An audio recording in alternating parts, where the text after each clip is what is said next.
Sir, દક્ષિણ ગુજરાત અને ઉત્તર ગુજરાત પણ એના ઉપર પણ આપણે આવીશું. પણ સર, મારે 3 બેઠક એવી 5 બેઠકમાંથી 3 બેઠક એવી હતી જે સૌરાષ્ટ્રમાંથી આવી હતી આમ આદમી પાર્ટીની. વિસાવદરને આપણે છોડી દઈએ છીએ કારણ કે ત્યાં જે પેટા ચૂંટણી છે એ પણ નથી. અને બાકી મારે 2 મતક્ષેત્રની વાત કરવી છે વિધાનસભાની, જે છે જામજોધપુર, જ્યાં હેમંત ખવા આહિર સમાજના છે એ ધારાસભ્ય છે, અને બીજા છે બોટાદના જે ઉમેશ મકવાણા જે લડી રહ્યા છે. સર, આ બંને વિસ્તારમાં શું લાગી રહ્યું છે? કોંગ્રેસ અને આમ આદમી પાર્ટી જોડે લડી રહી છે, તો આ બંને વિસ્તારની અંદર કોઈ રીતના મશીનરી વાઇઝ આપણે જોવા જઈએ તો આ બંને વિસ્તારમાં ભારતીય જનતા પાર્ટીને આ ધારાસભ્ય અને એનું જે સંગઠન છે એ સ્ટ્રોંગલી ફાઇટ કરી શકે બીજેપીને? એ કહેવું બહુ જ મુશ્કેલ છે.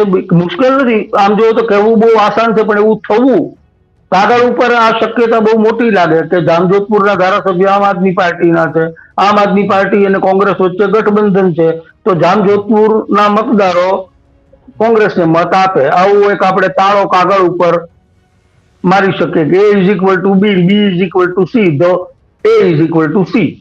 પણ આવું ગણિત વાસ્તવમાં લાગુ કરી શકાય નહીં, કારણ કે હેમંત ખવા અહીંયા લોકપ્રિય છે, એની કોઈ શંકાને સ્થાન નથી. યુવા આહિર અગ્રણી તરીકે લોકપ્રિય છે, પરંતુ એમના કારણે આહિર સમાજે એમને મત આપ્યા, પરંતુ હેમંત ખવાના કહેવાથી એ જ આહિર સમાજ પાટીદાર ઉમેદવાર, આહિર પોતાની જ આહિર સમાજની દીકરી મેદાનમાં હોય ત્યારે પાટીદારને મત આપે, એ કોઈ શક્યતા હું જોતો નથી. એટલે આહિર હેમંત ખવા અપીલ કરી શકે તો પણ પોતે ઉમેદવાર હતો ત્યારે કરી શકે, ત્યારે એને મત મેળા પણ કરવા, પણ એ હવે અન્ય ઉમેદવાર માટે મત માગી શકે અથવા એ મેળવી પણ ન શકે એવી શક્યતા. અને ફરીથી હું કહું, જામજોધપુરમાં પણ ક્ષત્રિય મોટી સંખ્યામાં છે, જામજોધપુરમાં ક્ષત્રિયો પ્રભાવક પણ છે, એટલે ત્યાં કડવા પાટીદાર નું વસ્તી વધારે છે, નોંધપાત્ર પ્રમાણ છે.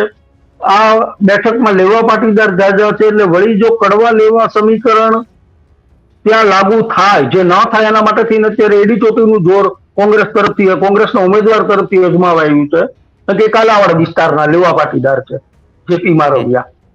આ વિસ્તાર કડવા પાટીદારનો બેલ્ટ છે, એટલે અહીંયા કડવા અને આહિર મતદારો લેવા ઉમેદવાર હોવાના કારણે ભાજપ તરફ ઝૂકે એવી પણ શક્યતા નકારી ન શકાય.